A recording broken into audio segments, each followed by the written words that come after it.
कहते हैं चांद की रोशनी दिलों में सुकून भरती है, शायरों को इल्हाम देती है और आशिकों को रास्ता दिखाती है। मगर असलम के लिए यह चांद कोई रोशनी नहीं था। ये तो एक खंजर था जो आहिस्ता आहिस्ता उसकी गर्दन के करीब आता जा रहा था। हर रात जब चांद भरता, असलम का दिल खाली होता जाता, क्योंकि वो जानता था कि वक्त खत्म हो रहा है। बस्ती के किनारे एक टूटा फूटा कच्चा मकान था। मिट्टी की दीवारें इस तरह चटक रही थीं जैसे वो भी अंदर रहने वालों का दर्द महसूस कर रही हों। एक कोने में असलम अपने घुटने सीने से लगाए बैठा था। निगाहें अपने बीमार बाप बाबा करीम पर टिकी हुई थीं, जो लकड़ी की चारपाई पर पड़ा था। बाहर हवा की साएं साएं उसे नहीं डराती थी, उसे डराती थी वो खड़खड़ाहट, बाप के सीने से उठती हुई वो आवाज जो हर सांस के साथ याद दिलाती थी, बेटा वक्त कम है। असलम एक चरवाहा था, पहाड़ों का दोस्त, पत्थरों का हमनशी। मगर आज वो उस दुश्मन के सामने बिल्कुल बेबस था जो आंखों से नहीं दिखता। उस दुश्मन का नाम था कर्ज। और ये कोई मामूली कर्ज नहीं था। ये वो जाल था जो जमींदार रफीक ने बुना था। वो शख्स जिसने बस्ती के खेत, चरागाहें और कई सब हड़प कर लिए थे। जैसे रेत पानी को सोख जाती है, जमींदार रफीक का हुक्म बस्ती में कानून था। उसका गुस्सा शोला था और उसका फैसला सुना दिया गया था। कल चांद मुकम्मल होने से पहले पैसे चाहिए, वरना बुजुर्ग बाप को जंजीरों में जकड़ कर ले जाऊंगा। असलम ने अपनी चंद कमजोर बकरियों को देखा, फिर बीमार बाप को देखा, फिर बंद दरवाजों वाली बस्ती को देखा। बस्ती वालों ने दरवाजे बंद कर लिए थे, जमींदार के खौफ से। अब सिर्फ एक रास्ता बाकी था, वो रास्ता जिसका नाम सुनकर दिलेरों के भी पांव कांपते थे। काला टीला, वो ऊंची चट्टानी चोटी जिसे गहरे बादल छिपाए रहते थे, जिसके गिर्द सदियों पुरानी कहानियां बुनी गई थीं। लोग कहते थे जो अंदर जाए गुम हो जाए, जो बाहर निकले वो पहले वाला ना रहे। मगर असलम के पास अब कोई इंतखाब नहीं था। टीले के जानवरों के मुंह में मरना 1000 दर्जे बेहतर था।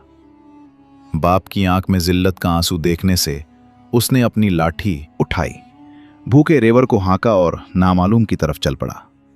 रास्ता नाम था, पत्थर तेजधार जैसे मेहमानों को नापसंद करते हों। हवा भारी थी, अजीब सी बोली हुई। असलम चढ़ता रहा, निगाहें चट्टानों के दरों में घास ढूंढती रहीं, दिल दुआओं में मशगूल रहा। और जब सूरज आसमान के बीचों बीच आया, एक छोटी सी जगह मिली। कुछ सूखी घास उगी हुई थी, बकरियां टूट पड़ी। असलम एक खाई के किनारे बैठ गया। नीचे अपनी बस्ती देखी जो इतनी छोटी लग रही थी, जैसे उसके बड़े बड़े दुख वहां से नजर ही ना आते हों। भूख और थकान न्यालई, उसने एक पत्थर से सर लगाया।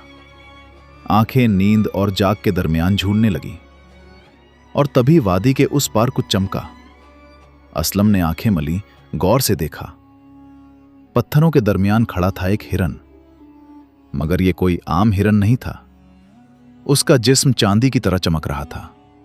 उसके सर पर फितरत का ताज था। 2 लंबे शाखदार सींग जो गहरे सुर्ख रंग में दमक रहे थे, बिल्कुल वैसे जैसे समंदर की गहराइयों में मिलने वाला नादिर मरजान जो सिर्फ बादशाहों के महलों में होता है। असलम जमकर रह गया। भूख भूल गया, थकान भूल गया।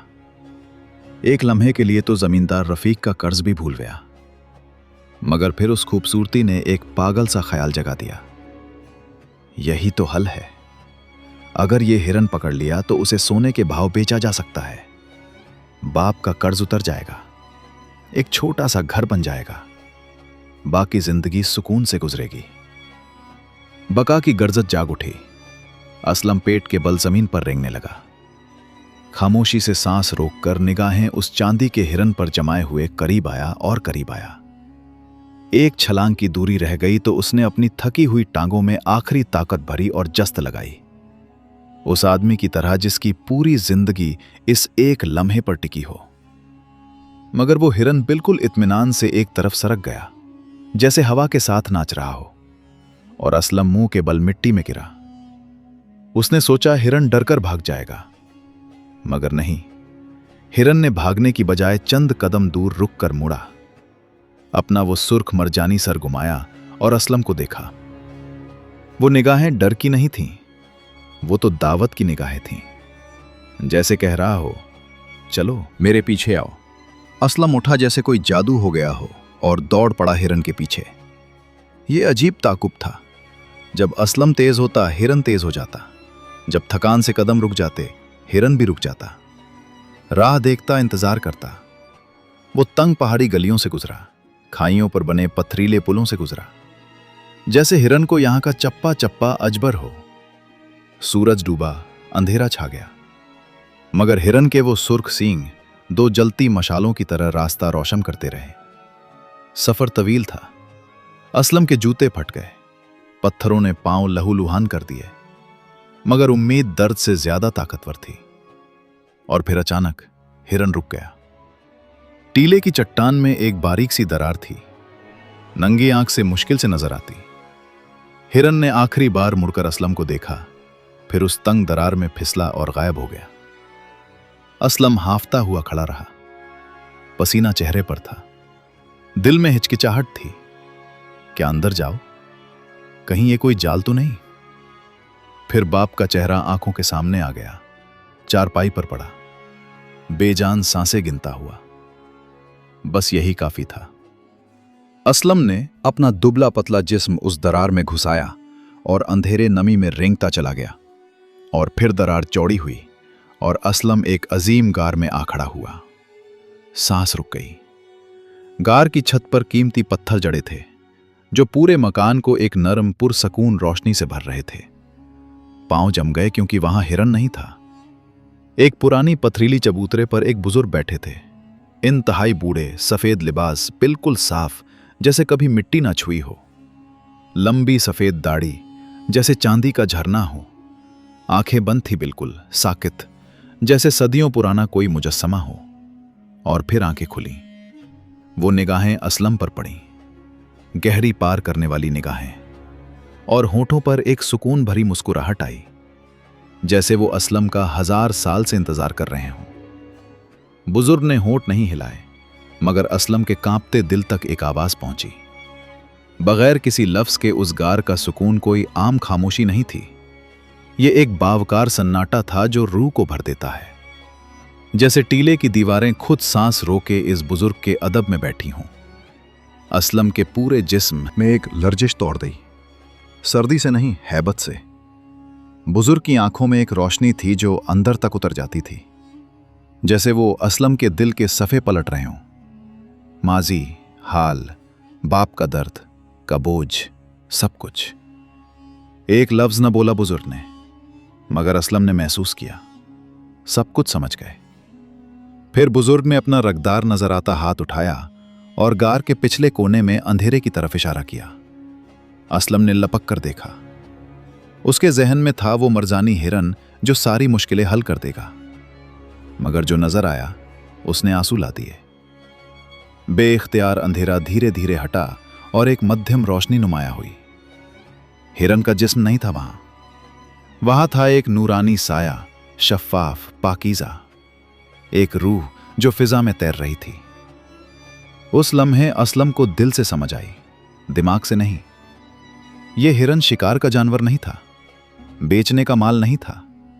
यह तो इस जगह की रूह थी, एक रहबर जो सिर्फ उसी को दिखाई देता है जो टूटा हुआ हो, मगर जिसके दिल में लालच ने अभी डेरा न डाला हो।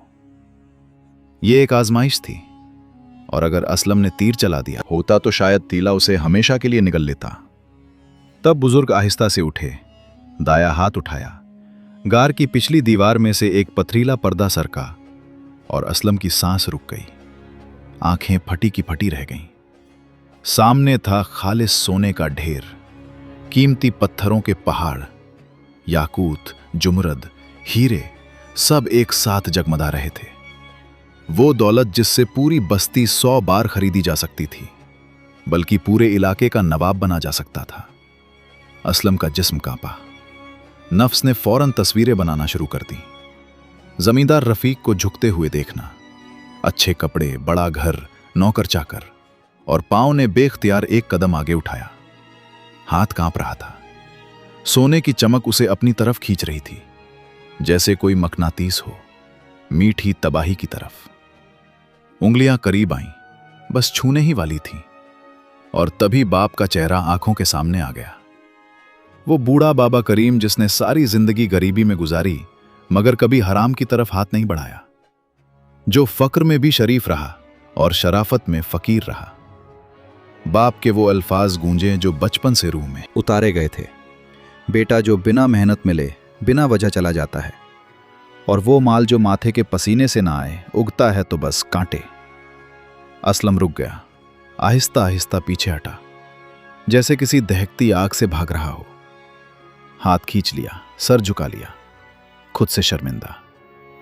फिर बुजुर्ग की तरफ नम आंखों से देखा और सर हिला दिया। नहीं, कोई लफ्ज नहीं बोला, मगर बुजुर्ग समझ गए जो दिल में था सब कुछ। असलम ने सोना नहीं मांगा, इक्तिदार नहीं मांगा। उसने अपने खुरदरे छोटे हाथ आगे किए, एक फकीर की तरह जो सिर्फ गुजारा मांगता है। बाप की दवा, कर्जे से नजात, जिल्लत से बचाव और सुकून के साथ घर वापसी।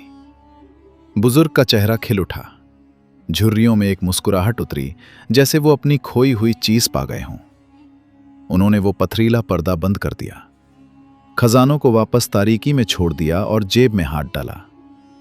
असलम की हथेली पर कुछ रखा, नजर डाली तो न सोना न जवाहर, एक छोटी सी लकड़ी की डिबिया हथेली के बराबर, पुरानी टूटी फूटी, और उसके ऊपर एक लंबी लोहे की चाबी जंग लगी हुई। रंग काला पड़ चुका था। असलम का दिल एक लम्हे के लिए बैठ गया, बस यही। मगर बुजुर्ग की आंखों में एक वादा था कि ये जंग आलूद चाबी किसी सोने से ज्यादा कीमती है। असलम समझ गया, ये आम दरवाजों की चाबी नहीं, और ये डिबिया वो राज रखती है जो उसके लिए लिखा गया है। फिर बुजुर्ग ने अपना रगों भरा हाथ असलम के सर पर रखा। एक अजीब सी गर्मी रगों में उतरी, जैसे आंखों से कोई पर्दा हट गया हो। असलम को अचानक पत्थरों में बारीक बारीक तफसीलात नजर आने लगी जो पहले नहीं देखी थीं। जमीन की दरारों में चींटियों की चाप सुनाई देने लगी। बुजुर्ग ने उसे बसीरत दी थी, वो आंख जो जाहिर के पीछे छुपी हकीकत देख सके। फिर बुजुर्ग ने गार के दहाने की तरफ इशारा किया। जाने का वक्त आ गया। असलम झुका और बुजुर्ग का हाथ थाम कर चूमा। शुक्रिया के लिए अल्फाज नहीं थे। डिबिया और चाबी सीने से लगा ली, जैसे मां बच्चे को थामती है, और उस तंग दरार में रेंगता हुआ इंसानों की दुनिया की तरफ वापस निकल आया। बाहर निकला तो सूरज ने पहली सुनहरी किरणें बिखेरना शुरू कर दी थीं। फैसले का दिन शुरू हो चुका था। हवा ठंडी और ताज़ा थी, और अजीब बात, चढ़ाई जितनी मुश्किल थी उतराई उतनी ही आसान, जैसे टीला खुद रास्ता बना रहा हो। बकरियां आकर उसके गिर्द इकट्ठी हो गईं, जैसे उसकी खुशी में शरीक हों, और नई बसीरत से देखा तो वो पहले से ज्यादा सेहतमंद और खूबसूरत लगी। बस्ती के करीब पहुंचा तो सूरज आसमान के बीच था। दिल में डर भी था, उम्मीद भी। बस्ती खामोश थी, तूफान से पहले की खामोशी। दूर से ही नजर आया, कोठे के सामने गर्द का एक बादल। समझ गया, जमींदार रफीक के आदमी पहले पहुंच गए। असलम दौड़ा, सीने से डिबिया टकराती रही। जेब में जंग आलूद चाबी बोझल थी। पहुंचा तो देखा बाबा करीम को उनकी फटी चारपाई समेत बाहर घसीट लाया गया था। सड़क पर फेंकने की तैयारी थी, और इस बार जमींदार रफीक खुद आया था, अपनी पूरी अकड़ के साथ, हाथ में कर्जे की दस्तावेज, होठों पर जोरद मुस्कुराहट तशवीश से भरी हुई। उस लम्हे वक्त रुक गया। सबकी निगाहें उस चरवाहे पर पड़ी जो काले टीले से वापस आया था। कपड़े फटे हुए, चेहरा गर्द आलूद, मगर आंखों में एक अजीब नूर था जो किसी ने पहले कभी नहीं देखा था। असलम ने कदम बढ़ाए, पुरसुकून मजबूत। पहरेदारों की कतार खुद ब खुद फट गई। क्यों? वो खुद नहीं जानते थे। शायद टीले की हैबत उसके साथ उतरी थी, शायद कुछ और था जो बयान नहीं होता। असलम जमींदार रफीक के सामने जा खड़ा हुआ। सर नहीं झुकाया जैसे पहले झुकाता था, सीधा आंखों में देखा, और नई बसीरत से देखा तो उस रोक के पीछे एक गहरा सिया खौफ छुपा हुआ था। असलम ने हाथ बढ़ाया और पुरानी लकड़ी की डिबिया सामने कर दी। जमींदार रफीक ने हंसा, आदमियों ने भी हंसी उड़ाई। क्या जलाने के लिए लकड़ी लाया है या ये तेरे दादा की राख है। असलम ने जवाब नहीं दिया। आहिस्ता से इत्मीनान से डिबिया खोली। सन्नाटा छा गया। सबकी सांसें रुक गईं। डिबिया में सोना नहीं था, सिर्फ एक पत्थर था, कबूतर के अंडे के बराबर गहरा सुर्ख, उस हिरन के खून जैसा रंग जो गार तक ले गया था। उसमें से एक मध्यम रोशनी फूट रही थी, वही रोशनी जो गार में थी। जमींदार रफीक की आंखें फट गईं, हाथ से असा गिर गई। कांपता हाथ आगे बढ़ा। छूने को असलम ने डिबिया बंद कर ली, मजबूती से और पुरसुकून आवाज में, मगर ऐसी आवाज जो सबने सुनी। ये तेरा कर्ज है और जो बचे वो भी अभी वापस लेता हूं, बदले में बाप की आजादी और मेरे घर की इस्तेहकाम। जमींदार के मुंशी ने पत्थर देखा, परखा और कांपते सर से इशारा किया। हुजूर, इस अकेले पत्थर की कीमत पूरी बस्ती के तमाम कर्जों से ज्यादा है। जमींदार रफीक का चेहरा सुर्ख हो गया। गुस्से से मौका हाथ से निकल गया था। असलम और बाप को गुलाम बनाने का ख्वाब चकनाचूर हो गया। गुस्से में पत्थर लिया, कर्जे की दस्तावेज असलम के मुंह पर फेंकी और मुड़ते हुए कान में सरसराती आवाज में बोला, जो सिर्फ असलम ने सुनी।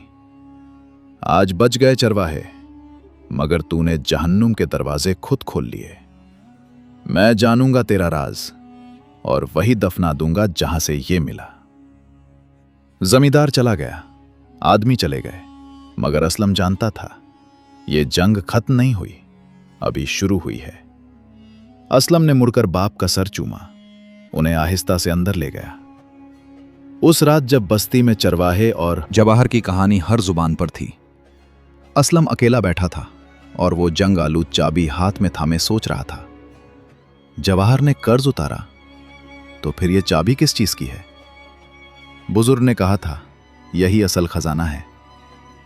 सोचता ही रहा कि अचानक चाबी में एक अजीब सी धड़कन महसूस हुई, जैसे कोई उसे खींच रहा हो किसी मखसूस जगह की तरफ। बस्ती के किनारे पर एक बंजर सूखी जमीन थी।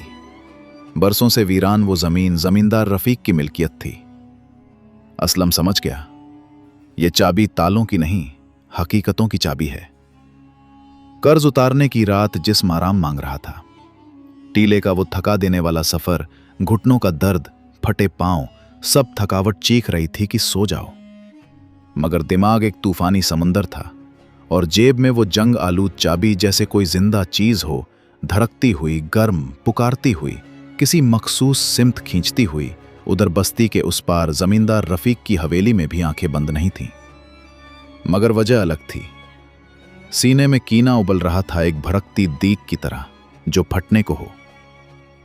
एक चरवाहे ने मुझे शिकस्त, वो जवाहर कहां से लाया? क्या राज है उसका? देर नहीं लगी, कीना बदल गया साजिश में। रात के आखिरी पहर में खास आदमियों को बुलाया गया और अंधेरे में एक गंदा जाल बुना जाने लगा। फज्र हुई तो जमींदार के आदमी बस्ती की गलियों में फैल गए। तलवारें नहीं थी उनके हाथ में, कुछ इससे भी जहरीला था, जहरीले अल्फाज। वो कानों में सरगोशियां करते फिरे। दुकानदारों से, किसानों से, भोले भाले लोगों से कहा असलम ने जन्नत का खजाना नहीं पाया, उसने काले टीले के जीनों को अपनी रूह बेची है। वो जवाहिर कहां से आया? हाजियों के एक काफिले को रास्ते में कत्ल करके लूटा गया था। वही माल है ये, उसे बस्ती में रहने दो तो लानत उतरेगी सब पर। लोगों का दिल बदल गया। कल जो आंखें ताज्जुब और अकीदत से देखती थीं, आज उन्हीं आंखों में शक और डर था। पड़ोसियों ने सलाम बंद कर दिया, औरतों ने खिड़कियां बंद कर लीं जब असलम गुजरता। तन्हाई की ठंडक एक बार फिर असलम को घेरने लगी, मगर बुजुर्ग की दी हुई बसीरत अभी भी आंखों में थी। असलम ने साजिश के धागे साफ देखे। कहां से निकल रहे हैं, कहां जा रहे हैं? वो समझ गया, भागना कोई हल नहीं, टकराव होना ही है, अब तो होना ही है। दोपहर हुई, सूरज सर पर आया और जेब में चाबी की गर्मी इतनी बढ़ी कि जैसे जल्द को छू रही हो। असलम ने आंखें बंद की और उस खिंचाव के हवाले हो गया। कदम खुद ब खुद उठने लगे, लोगों की शक भरी निगाहों को चीरता हुआ, न बाजार की तरफ न घर की तरफ, बस्ती के सबसे आखिरी किनारे की तरफ। वहां एक बंजर प्यासी जमीन थी, प्यास की जमीन, लोग यही नाम लेते थे उसका, जमींदार रफीक की मिल्कियत मगर बरसों से वीरान। खुद जमींदार कहता था, मलऊन जमीन है, न फसल उगती है न पानी निकलता है, और किसी को करीब ही नहीं आने देता था। असलम उस चटकी हुई जमीन के बीच खड़ा हो गया। सन्नाटा था बस, पीली हवा ससानती थी, और फिर बसीरत ने वो दिखाया जो कोई नहीं देख सकता था। मरी हुई जमीन नहीं थी ये, इस सूखी परत के नीचे जिंदगी की रगें धड़क रही थीं। जमीन के अंदर से एक दबी हुई कराह आ रही थी, जैसे कोई कैद में पुकार रहा हो। असलम घुटनों के बल बैठ गया और नंगे हाथों से खोदने लगा। सूरज पीठ पर बरसता रहा, पत्थर उंगलियां जख्मी कर रहे थे, मगर वो रुका नहीं। उस शख्स की तरह जो अपनी मां को किसी गड्ढे में देख ले। काफी देर बाद उंगलियों ने कुछ ठोस ठंडा छुआ। मिट्टी हटाई तो नजर आई एक बड़ी गोल चट्टान। बीच में एक लोहे की पुरानी ढक्कन थी, उस पर अजीब नक्शो निगार, और दरमियान में एक चाबी का सुराख, जंग से खाया हुआ, मगर बिल्कुल वही शक्ल। और तभी पीछे से शोर बुलंद हुआ। असलम ने सर उठाया। गर्द का एक बादल आ रहा था। जमींदार रफीक घोड़े पर और पीछे बस्ती के लोगों का हुजूम, हाथों में लाठियां मशाले, आंखों में झूठे गुस्से की आग। जमींदार ने उंगली उठाई असलम की तरफ। देखो, मैंने कहा था ना, यह साहिर मेरी जमीन में तावीज दफन करने आया है। यह पूरी बस्ती को तबाह करेगा। हुजूम गरजा, लाठियां बुलंद हुईं। असलम नहीं हिला, नहीं भागा। जमींदार रफीक को देखा और बसीरत से उसके पीछे का सच देखा।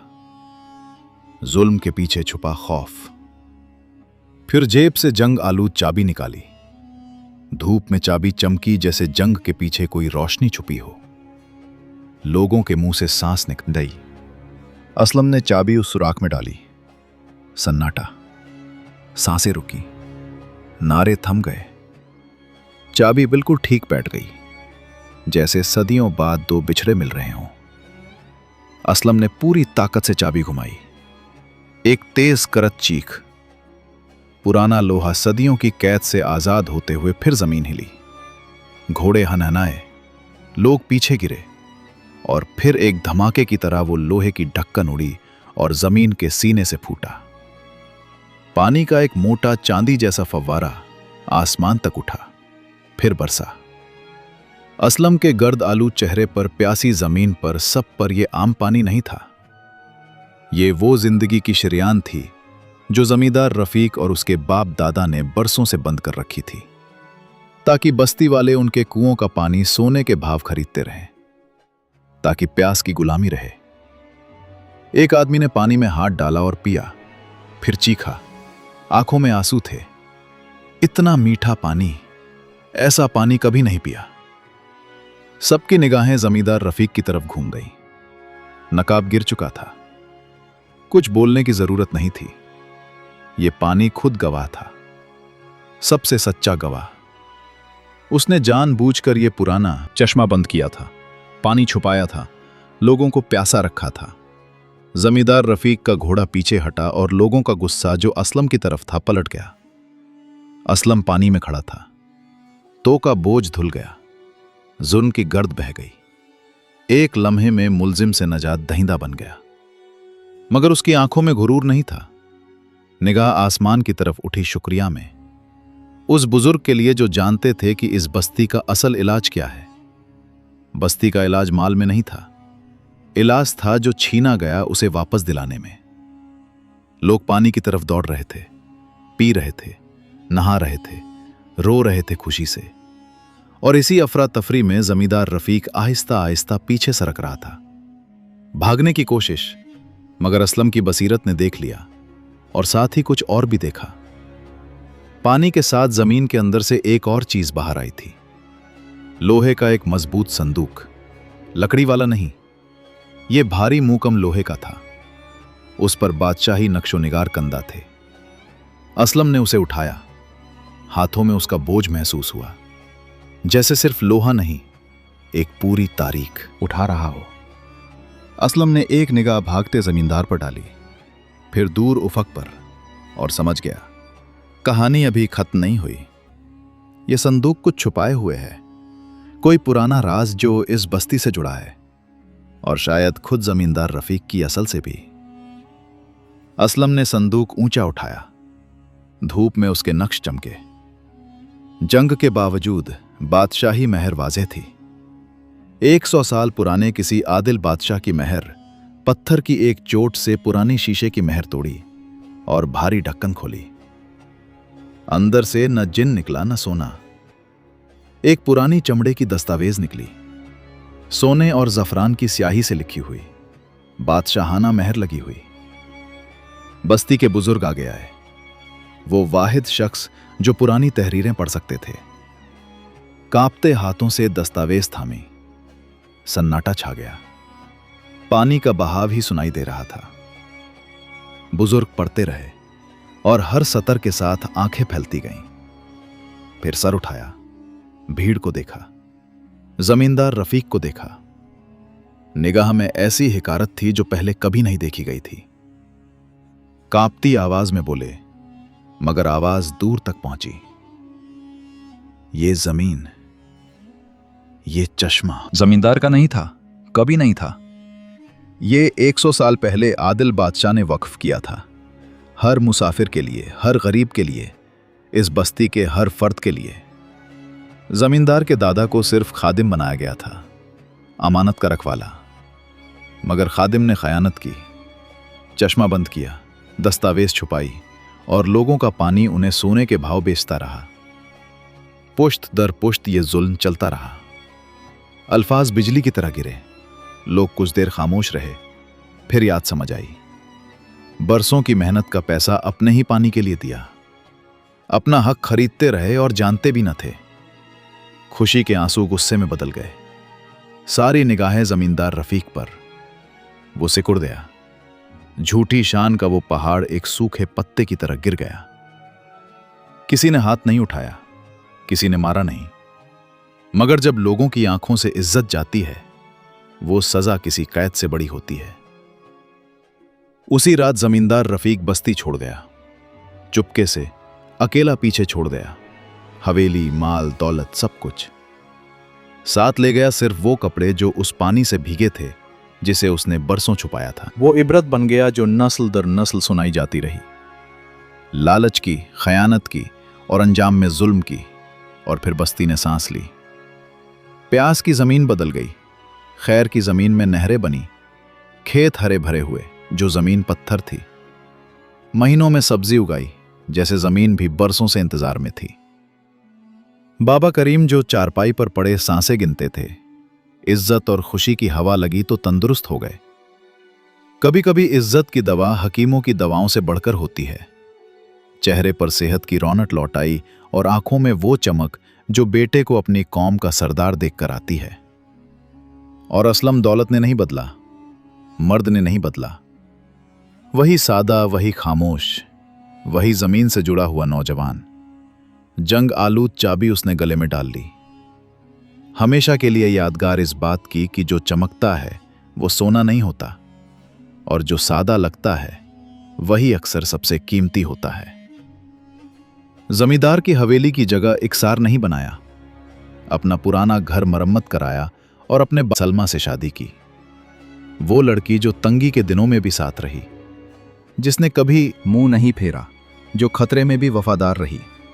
बस्ती में 7 रातें जश्न हुआ और कोई भूखा नहीं सोया, कोई महरूम नहीं रहा।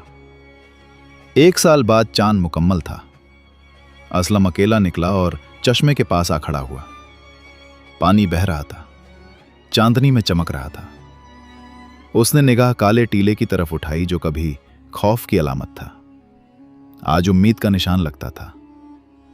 और फिर बसीरत वाली आंखों ने देखा। टीले की चोटी पर एक धुंधली सी झलक, सुर्ख मरजानी रंग की एक चमक। असलम मुस्कुराया, हाथ दिल पर रखा और झुक गया खामोश सलाम में उस हिरन को, उस बुजुर्ग को और उन तकदीरों को जो उसे खाई के किनारे ले गईं ताकि उसे ऊपर उठा सकें। उस लम्हे उसे समझ आई आखिरी हिकमत। अल्लाह हमें कभी कभी सबसे मुश्किल रास्ते पर डालता है, तोड़ने के लिए नहीं, बल्कि इसलिए कि हमारे अंदर जो असल जौहर छुपा है वो बाहर निकल सके। जैसे पथरीली जमीन के सीने से मीठा पानी निकलता है, असलम और उसकी नस्लें उस चश्मे के मुहाफिज बने। मालिक नहीं, खादिम पानी पिलाते रहे और साथ सुनाते रहें उस चरवाहे की कहानी जो एक हिरन के पीछे भागा और अपनी आजादी पकड़ लाया। कहानी का सबक। जमींदार रफीक के पास सोना था, मगर उसने खुद को खो दिया। असलम के पास कुछ नहीं था, मगर उसने दिलों पर राज किया, क्योंकि उसने वो रास्ता चुना जो मुश्किल था मगर सच्चा था।